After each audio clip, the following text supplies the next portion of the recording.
नमस्कार बच्चों, चलिए आज देखा जाएगा। देखिए, आज हम लोग पढ़ेंगे कोऑर्डिनेशन कंपाउंड, उपसह संयोजक यौगिक। उपसह संयोजक संयोजक यौगिक, उपसह संयोजक यौगिक। ठीक,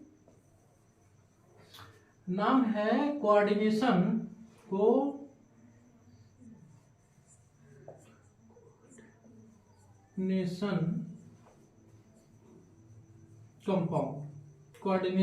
कंपाउंड।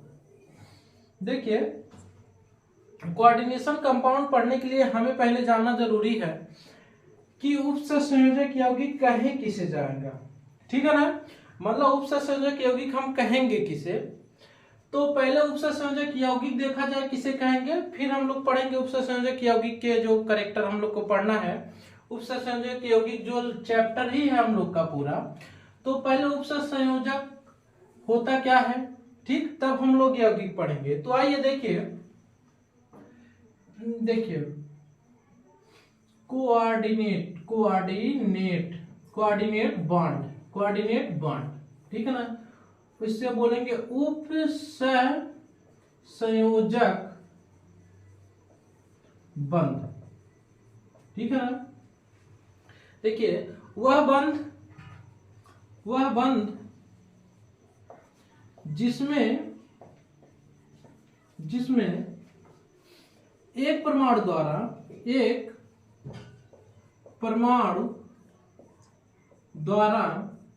इलेक्ट्रॉन युग्म वह बंध जिसमें एक परमाणु द्वारा इलेक्ट्रॉन युग्म को दिया जाता है तथा दूसरे परमाणु द्वारा ग्रहण किया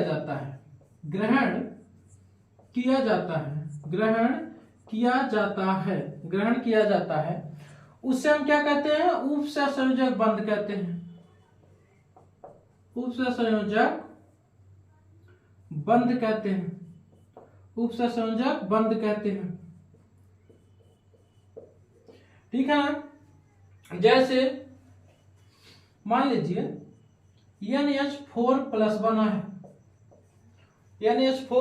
बना है, तो हम फिर सिर्फ उपसह संयोजक बंध के एग्जाम्पल बता रहे हैं। हम हाइड्रोजन एक जुड़ जाएगा, एक हाइड्रोजन, इसके पास अभी क्या बचा है, एक लोन पेयर बचा है।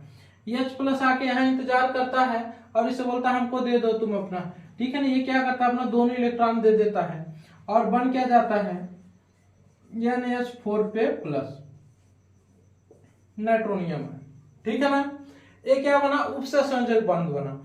अब देखिए, जिन यौगिकों में उपसह संयोजक बंध पाए जाएंगे वो क्या कहलाएंगे, उपसह संयोजक यौगिक कहलाएंगे, ठीक ना। अब देखिए, जिसमें एक बॉन्ड पाया जाएगा उपसह संयोजक, उन्हें हम नॉर्मली उपसह संयोजक यौगिक नहीं कहते हैं, ठीक है ना। उपसह संयोजक यौगिक डी ब्लॉक और एफ ब्लॉक वाले सबसे ज्यादा बनाते हैं। डी ब्लॉक और एफ ब्लॉक वाले ही सबसे ज्यादा क्यों बनाते हैं, क्योंकि डी ब्लॉक जो होता है उसके पास वैकेंट ऑर्बिटल हर वक्त उपलब्ध होते हैं, ठीक है ना। जैसे स्कैंडियम देख लीजिए, टाइटेनियम देख लीजिए, क्रोमियम देख लीजिए, सबके डी ऑर्बिटल क्या है, खाली हैं। तो डी ऑर्बिटल खाली होने की वजह से सबसे ज्यादा उपसह संयोजक यौगिक कौन बनाता है, डी ब्लॉक वाले बनाते हैं और एफ ब्लॉक वाले। देखिए, उपसह संयोजक यौगिक का मतलब ये है, जैसे कि डी ब्लॉक उसका खाली रहेगा, तो डी ब्लॉक मान लीजिए ऐसे खाली है, ठीक है ना। तो अगर इसके 5 खाली हैं तो इसमें 2 इलेक्ट्रॉन कोई भी अपना दे सकता है आसानी से और इससे बॉन्ड बना सकता है। इसलिए सबसे ज्यादा उपसह संयोजक कौन बनाता है, डी और एफ ब्लॉक वाले बनाते हैं, ठीक है ना। तो हम लोग ये कह सकते हैं, अब देखिए यहाँ पे लिखिए उपसह संयोजक यौगिक, ये डिफिनीशन लिख लीजिएगा। उपसह संयोजक बंद हो गया। अब हम लोग आगे देखा जाए उपसह संयोजक यौगिक, ठीक।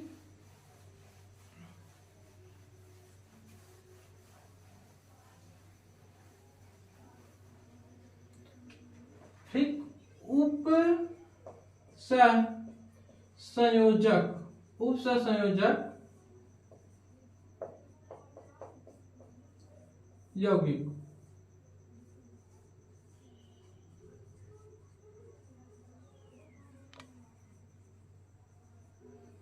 कोऑर्डिनेट बॉन्ड, ठीक है ना, अरे कोऑर्डिनेट कंपाउंड,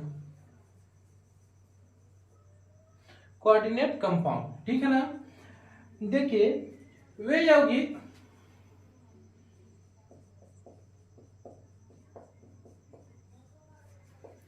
जिनमें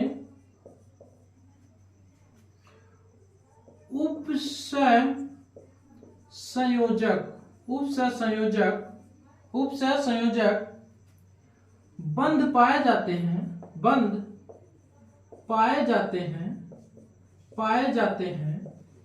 उन्हें उपसंयोजक यौगिक कहते हैं, उन्हें उपसंयोजक यौगिक कहते हैं, ठीक है ना। अब देखिए उपसंयोजक यौगिक का निर्माण कैसे होता है, अब हम लोग ये देख लिया जाए, है ना। उपसंयोजक यौगिक का निर्माण कैसे होता है इसे देखा जाए तो ये उपसंयोजक यौगिक हो गए, ठीक। अब देखा जाए, ये लिख लीजिएगा, उपसंयोजक यौगिक के एग्जाम्पल आप लिख सकते हैं, CONS3 का होल 6 हो जाएगा, ठीक है ना, और K4FeCN का होल 6 ले सकते हैं, K3Fe साइनाइड का होल 6 इसका भी ले सकते हैं, और एग्जाम्पल है कॉपर NS3 का होल 6 पे +2 ले सकते हैं, ठीक है ना, और ले सकते हैं NiCO का होल 6 कार्बन मोनोऑक्साइड होल 6 ले सकते हैं, ठीक ना। ये सब किसके एग्जाम्पल उपसंयोजक यौगिक के, ठीक है ना।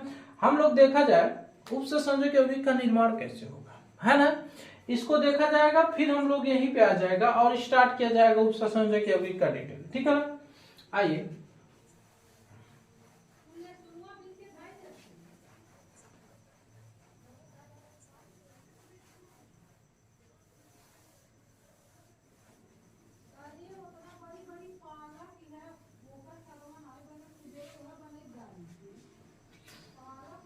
ठीक है ना। अब देखिए क्या होता है, जब, बस देखते रहिए अभी आपको समझ में आ जाएगा, ठीक है ना। जब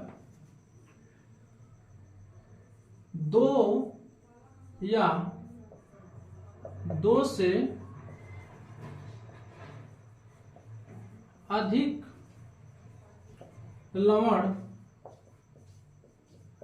मिलते हैं तो जटिल यौगिक का निर्माण होता है। किसका होता है? जटिल यौगिक का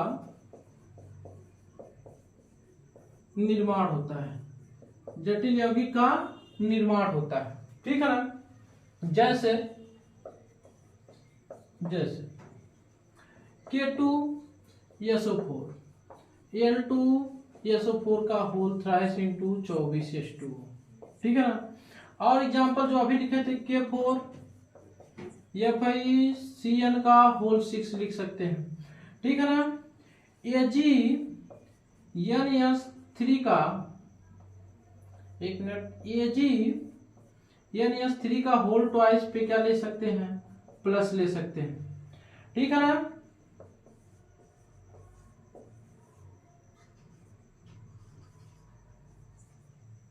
ठीक, ये क्या है? जटिल यौगिक है, ठीक है ना। अब हम ले सकते हैं जटिल यौगिक दो प्रकार के होते हैं। जटिल यौगिक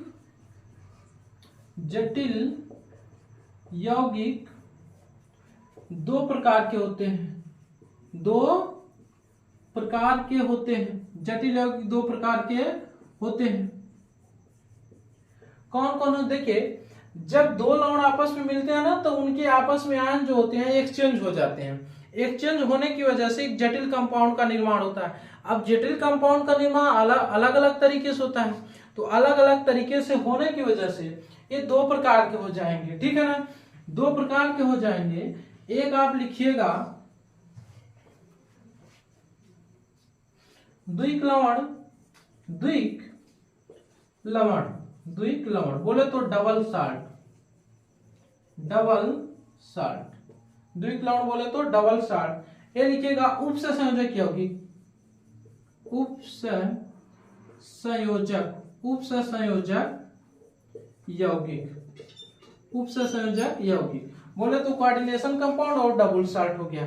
ठीक है ना। अब हम लोग पढ़ने जा रहे हैं द्विक लवण और उपसंयोजक यौगिक होते क्या है। ठीक है ना। एक एग्जाम्पल लिखा जाएगा, उसी पे हम लोग पढ़ लिया जाएगा। ठीक है ना। आइए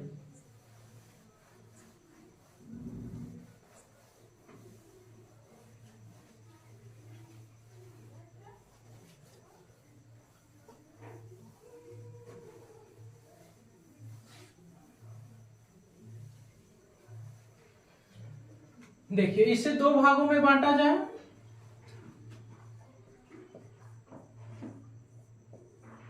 द्विक लवण और उपसंयोजक, उपसंयोजक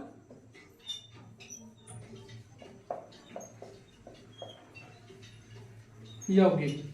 ठीक है ना। देखिए, इसके एग्जाम्पल पहले हम लोग लिखा जाए। देखिए, द्विक लवण में आता है ना, फिटकरी आता है, फिटकरी। ठीक है ना। एलम, देखिए K2SO4 L2SO4 का होल थ्राइस इंटू 24S2 ये होता है। उपसंयोजक यौगिक का हम लोग कई लिखे, K4 FeCl का होल 6। ठीक है। देखिए, एक पॉइंट में अभी आपको बता रहे हैं।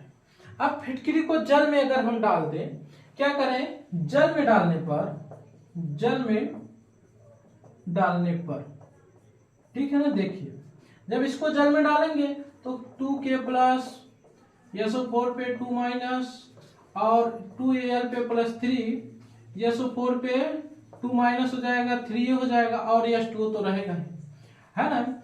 इतने मतलब द्विक लवण को जब जल में डाला जाता है तो अपने आयनों में कंप्लीट रूप से क्या होता है, टूट जाता है ना। ये पहला एग्जाम्पल था। पहले हम लिखते हैं, दूसरा लिख सकते हैं, द्विक लवण जो होते हैं, द्विक लवण जल में डालने पर, जल में डालने पर पूर्ण रूप से अपने आयनों में टूट जाते हैं, पूर्ण रूप से अपने आयनों में टूट जाते हैं। ठीक है ना। अब देखिए, एक मिनट, पूर्ण रूप से अपने आयनों में टूट जाते हैं। जबकि इनको जब जल में डाला जाता है तो 4K प्लस आता है और FeCN पे 6 आ जाएगा, सॉरी CN पे 6 और इस पे आ जाएगा 4K प्लस, सॉरी ये प्लस आएगा ना तो 4 माइनस आ जाएगा। ठीक है ना। ये इसका मतलब ये जल में डालने पर, ये जल में डालने पर पूर्ण रूप से अपने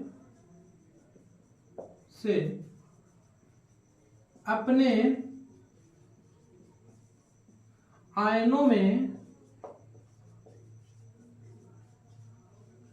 नहीं टूटते हैं, पूर्ण रूप से अपने आयनों में नहीं टूटते हैं। ठीक है ना। अब तीसरा आ जाइए। ठीक, द्विक लवण जल में डालने पर पूर्ण रूप से अपने आयनों में टूट जाते हैं, ये जल में डालने पर पूर्ण रूप से अपने आयनों में नहीं टूटते हैं। अब जानते क्या होता है, इनके जो आयंस होते हैं, जो इनके आयंस, मान लीजिए दो प्रॉपर्टियां होती है, किसी भी केमिकल की दो प्रॉपर्टी होती है। एक भौतिक प्रॉपर्टी होती है, क्या होती है, रासायनिक प्रॉपर्टी। ठीक है ना। बोले भौतिक गुण और रासायनिक गुण। तो जो यौगिक है, ये पूरा कंपाउंड जो है, इसका भौतिक गुण और इसके आयनों का भौतिक गुण क्या होता है, अलग अलग। क्या होता है, अलग अलग होता है। मतलब इनके आयनों के भौतिक गुण अलग अलग होते हैं, अलग अलग होते हैं। क्या होते हैं, अलग अलग होते हैं। जबकि इनके और रासायनिक गुण जो होता है समान होता है, रासायनिक गुण समान होता है, रासायनिक गुण क्या होता है, समान होता है। जबकि इनके भौतिक और रासायनिक, भौतिक और रासायनिक, भौतिक और रासायनिक दोनों गुण इनके भौतिक और रासायनिक दोनों गुण क्या होते हैं? समान होते हैं। भौतिक और रासायनिक गुण दोनों क्या होते हैं? समान होते हैं। ठीक है ना? इतने आपके देखिए हम लोग क्या पढ़े, जब लवण आपस में मिलते हैं, बोल्ट साल्ट जब आपस में मिलते हैं तो जटिल कंपाउंड का निर्माण होता है। जटिल कंपाउंड दो प्रकार के होते हैं, एक द्विक लवण होता है, एक उपसंयोजक यौगिक होते हैं। उपसंयोजक यौगिक की इतनी प्रॉपर्टी हम लोग पढ़े, द्विक लवण की इतनी पढ़े। अब उपसंयोजक यौगिक क्या होगा? उपसंयोजक यौगिक उन्हें कहा जाएगा जिनमें क्या होगा? उपसंयोजक बंध पाया जाएगा, उससे हम क्या कहेंगे? उपसंयोजक यौगिक कहेंगे। ठीक है ना? अब देखिए उपसंयोजक यौगिक के हम लोग प्रॉपर्टी पढ़ने जा रहे हैं, उनमें कौन कौन से गुण होते हैं। ठीक है ना? तो आइए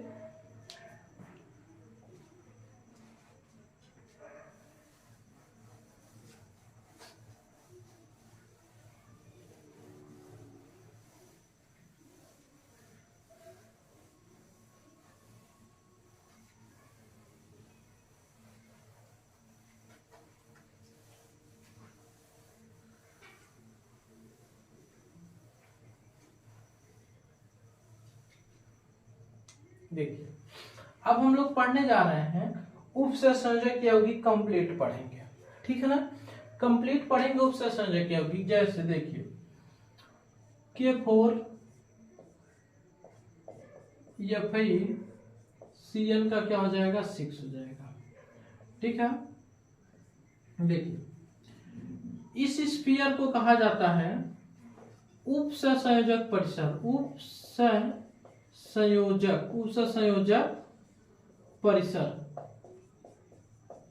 उपसंयोजक परिसर बोले तो इंग्लिश है कोऑर्डिनेशन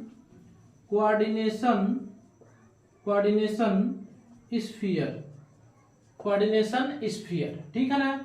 इसको आयन परिसर कहा जाता है। आयन परिसर बोले तो बाहर वाले कोई जरूरी नहीं, आयन परिसर कहा जाता है। अब देखिए ये हो गया हमारे पास, और कोऑर्डिनेशन परिसर को हम किससे दर्शाते हैं? ब्रैकेट से। ठीक है ना? बड़े ब्रैकेट से प्रदर्शित किया जाता है। अब देखिए इसको आयंस कहा जाता है, और आयंस तो कहा जाता है, इसको हम बोलते हैं ना केंद्रीय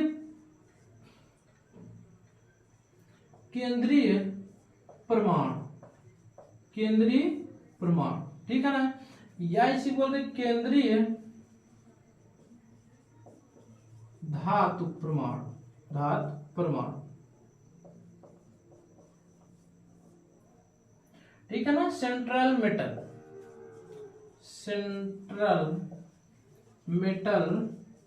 atom, CMA, central metal atom. ठीक है? और देखिए इस जो दिखाया गया है, इस सबसे इंपॉर्टेंट यही है, इसको हम बोलते हैं लिगेंड। क्या बोलते हैं? लिगेंड। क्या बोलेंगे? लिगेंड। ठीक है ना? और ये दिखाता है लिगेंड की संख्या को। लिगेंड की संख्या क्या बताता है? लिगेंड की संख्या को। ठीक है ना? इतना समझ में आया कि नहीं? इसको लिगेंड बोला जाता है, इसको केंद्रीय परमाणु बोला जाता है, इसको आयन परिसर, इसको बोला जाता है उपसंयोजक परिसर। इतना अगर आप देख लीजिए तो अब हम लोग को पढ़ने की सबसे ज्यादा जरूरत है लिगेंड की, क्योंकि ये एटम जो आयंस होगा वो तो लगा ही रहेगा, उसके बारे में कोई जरूरी नहीं जानकारी। सबसे जरूरी हमको लिगेंड के बारे में पढ़ने की। ठीक है ना? लिगेंड के बारे में पढ़ने के बाद अब हम लोग पढ़ेंगे सीधे टाइप ऑफ लिगेंड। लिगेंड पढ़ने के बाद हम लोग पढ़ेंगे IPSC पढ़ेंगे, टाइप लिगेंड का नेमिंग पढ़ेंगे। ठीक है ना? तो आइए देखा जाए, अब हम लोग हेडिंग डाल रहे हैं लिगेंड। ठीक है ना?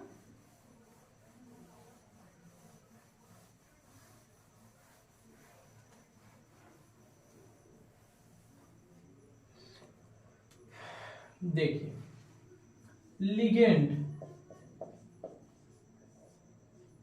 लिगेंड के प्रकार। लिगेंड के क्या हो जाएंगे? प्रकार। Type of ligand. लिगेंड। ठीक है ना। देखिए हम पढ़ने जा रहे हैं on the basis of charge. ठीक है ना। आवेश के पहला on the basis of charge, on the basis of charge, आवेश के आधार पर, आवेश के आधार पर, आवेश के आधार पर, ऑन द बेसिस ऑफ, आवेश के आधार पर। ठीक है ना। लिगेंड के प्रकार, लिगेंड के प्रकार, लिगेंड के प्रकार। आवेश के आधार पर तीन प्रकार के होते हैं, तीन प्रकार के होते हैं, तीन प्रकार के होते हैं। कितने प्रकार के? तीन प्रकार के होते हैं। पहला देखिए धनायन लिगेंड, धनायन लिगेंड, लिगेंड, धनायन लिगेंड। क्या है? ऋणायन लिगेंड, ऋणायन लिगेंड, धनायन लिगेंड, ऋणायन लिगेंड, उदासीन लिगेंड, उदासीन लिगेंड, उदासीन लिगेंड। तीन प्रकार के होते हैं, धनायन लिगेंड, ऋणायन लिगेंड, उदासीन लिगेंड। आप लिख सकते हैं कैटायन लिगेंड और एनायन लिगेंड, और क्या हो जाएगा? न्यूट्रल लिगेंड,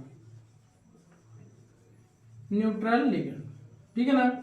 हम लोग धनायन लिगेंड, ऋणायन लिगेंड और उदासीन लिगेंड सबको एक एक बार देख लिया जा रहा। नेमिंग तो हम लोग अभी पूरा लिगेंड का ही नेमिंग पढ़ा जाएगा। ठीक है ना। तो अब देखिए ये लिख लीजिए, तीन प्रकार के लिगेंड होगा ना हमारे पास, धनायन, ऋणायन और उदासीन लिगेंड। तो आइए हम लोग देखा जाए धनायन और एक क्या हो जाएगा? ऋणायन, धनायन,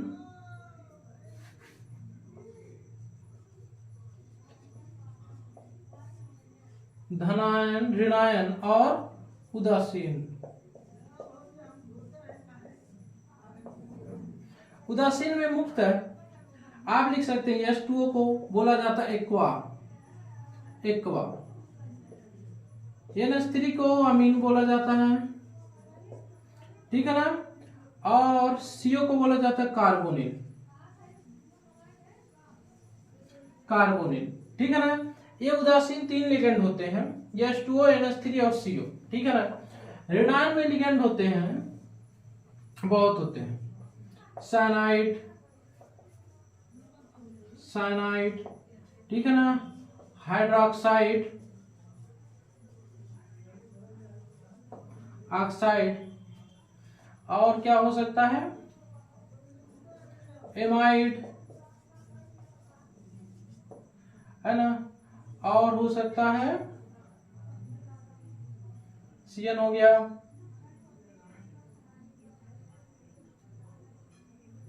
एमाइड, और हो सकता है ना, याद नहीं आ रहा, अभी लिख रहे हैं। ठीक है ना। एमाइड हो गया। हम ऑक्साइड बोले तो 2 माइनस हो जाएगा, तो इसको हम बोलते हैं परऑक्साइड, परऑक्साइड। ठीक है ना। और इधर आ जाइए धनायन में, NH2 NH3 पे प्लस, हाइड्रोजीनियम आयन इसको बोलते हैं, हाइड्रोजीनियम आयन, हाइड्रोजीनियम आयन। NO प्लस हो जाता है, इसको बोलते हैं नाइट्रोसीलियम आयन, नाइट्रोसीलियम, नाइट्रोसीलियम आयन। ठीक है ना। बोले तो हाइड्रोजीनियम, हाइड्रोजीनियम आयन, और इसको बोलते हैं नाइट्रोसीलियम, नाइट्रोसीलियम आयन, नाइट्रोसीलियम आयन। और हम लोग लिख सकते हैं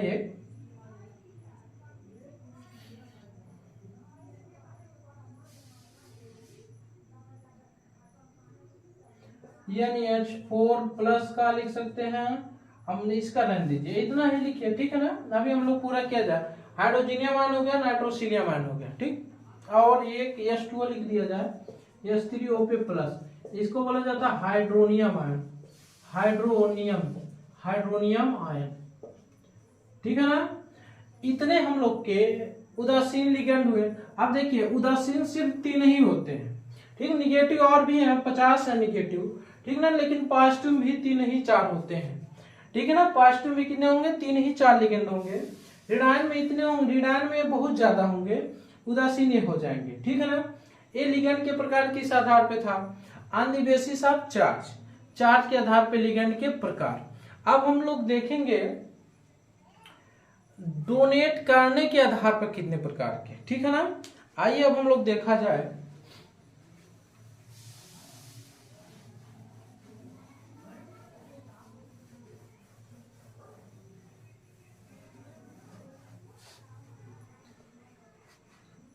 ठीक है ना। अब दूसरा हम लोग रहेगा दंतुकता, दंतुकता बोले तो डेंटिसिटी, ठीक ना, के आधार पर लिगेंड के प्रकार,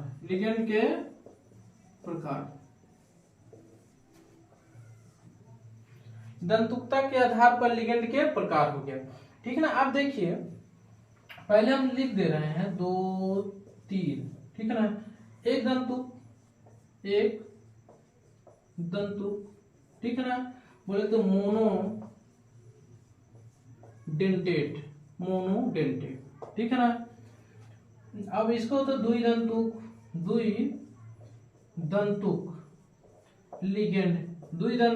लिगेंड होता है।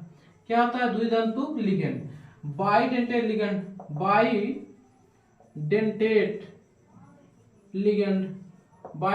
लिगेंड, इसको बोलते हैं बहुदंतुक लिगेंड,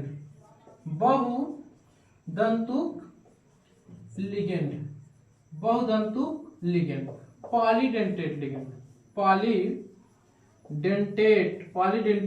लिगेंड, क्या हो जाएगा, पॉलीडेंटेट लिगेंड हो जाएगा, ठीक ना। बहुदंतुक लिगेंड, एक दंतुक, द्विदंतुक, बहुदंतुक लिगेंड, ठीक है ना। अब देखिए हम लोग एक दंतुक पढ़ लें, बहुदंतुक पढ़ लें, द्विदंतुक पढ़ लें, एक चौथा और होता है उभय दंतुक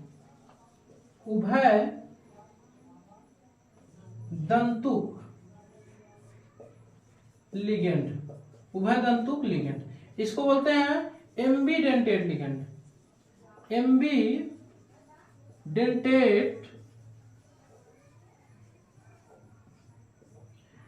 एम्बीडेंटेट लिगेंड, एक दंतुक, द्विदंतुक, बहुदंतुक और उभयदंतुक लिगेंड, ठीक है ना। अब हम लोग एक एक पढ़ा जाएगा। देखिए होगा क्या, हम लोग पढ़ रहे हैं, क्या पढ़ रहे हैं, 1 मिनट यार, चालू है कि नहीं सब चीज,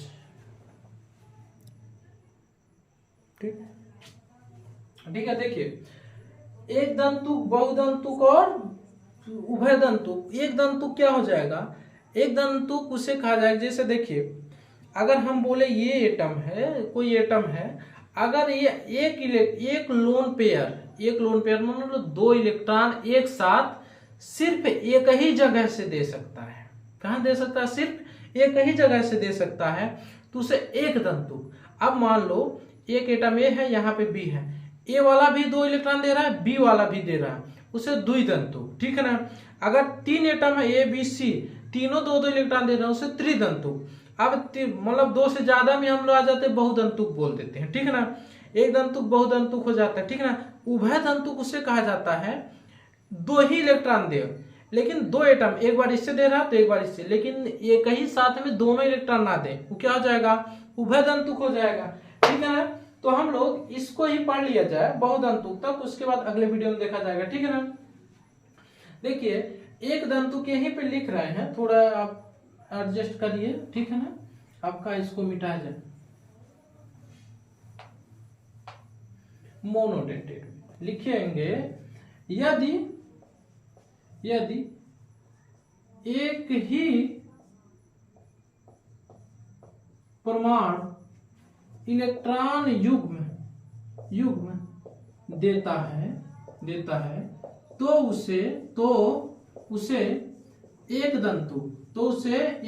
दंतुक इलेक्ट्रॉन कहते हैं। तो उसे एक दंतुक लिगेंड कहते हैं। एक दंतुक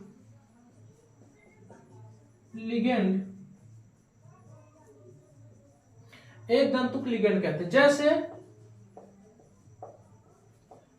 साइनाइड ये दो जगह से इलेक्ट्रॉन देता है, ठीक है ना।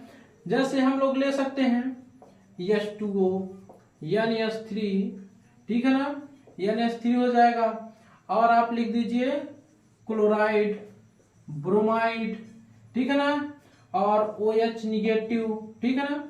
और मतलब जितने भी एटम है जो एक जगह से इलेक्ट्रॉन देते हैं उसे हम क्या कहते हैं, एक दंतुक कहते हैं, ठीक है ना। अब आ जाइए द्विदंतुक में, ठीक है ना। एक ही यदि दो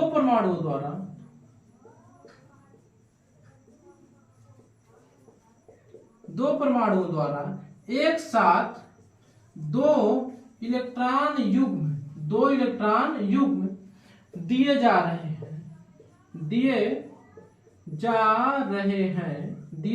हैं तो उसे क्या कहते हैं, द्विदंतुक कहते हैं। द्विदंतुक लिगेंड कहते हैं। आपको याद भी रखना पड़ेगा, द्विदंतुक लिगेंड कहते हैं, ठीक है ना। जैसे COOH CH2 NH2 पे NH माइनस, इसको बोलते हैं ग्लाइसिनेट। और इसको शॉर्ट में हम बोलते हैं GLY, ठीक है ना, ग्लाइसिनेट होता है। और एक और हो जाता है, एग्जाम्पल है COO माइनस, इसको हम बोलते हैं, जैसे देखिए COOH, इसको बोलते हैं ऑक्जेलिक एसिड बोलते हैं। ऑक्जेलिक एसिड तो इसमें 2H प्लस दे देता है, 2H प्लस, COO माइनस हो जाना, इसको हम बोलते हैं ऑक्जिलेट आयन, ठीक है ना। अब हम इसको बोलते हैं OX, ठीक ना, यहां से भी इलेक्ट्रॉन दे रहा है, यहां से भी, तो द्विदंतुक हो गया, ऑक्जिलेट आयन हो गया, ठीक है ना। अब देखिए एक लास्ट एग्जांपल इसका है द्विदंतुक का, DMG, dimethyl glyoximate. C double bond N, यहां से O निगेटिव, यहां से OH, यहां से भी इलेक्ट्रॉन दिया जाता है, यहां से भी इलेक्ट्रॉन दिया जाता है, यहां पे CH3 है, यहां पे CH3 है। इसका नाम होता है DMG ये होता है। और इसको हम लोग ऐसे DMG स्मॉल में भी यूज करते हैं IPSC में। और इसका पूरा नाम होता है डाइमेथाइल ग्लाइऑक्जिमेट।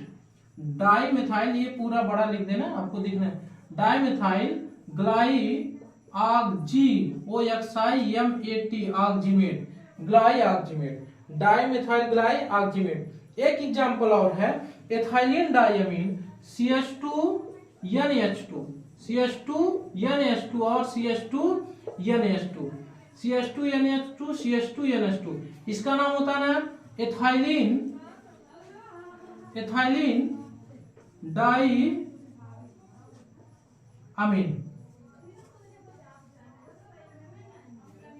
एथाइलिन डाइअमीन क्या हो जाता है, एथाइलिन डाइअमीन। अब देखिए बहुदंतुक लिगेंड और उभयदंतुक लिगेंड आपको अगले वीडियो में बताएंगे, ठीक है ना। बहुदंतुक और उभयदंतुक बच्चे हैं, लेकिन ये चारों एग्जांपल आप याद करिएगा। अभी आपको इसका मतलब नहीं पता होगा, मतलब क्यों, आपसे पूछा जाएगा ना द्विदंतुक लिगेंड का परिभाषित कीजिए और उसके उदाहरण दीजिए, ठीक है ना।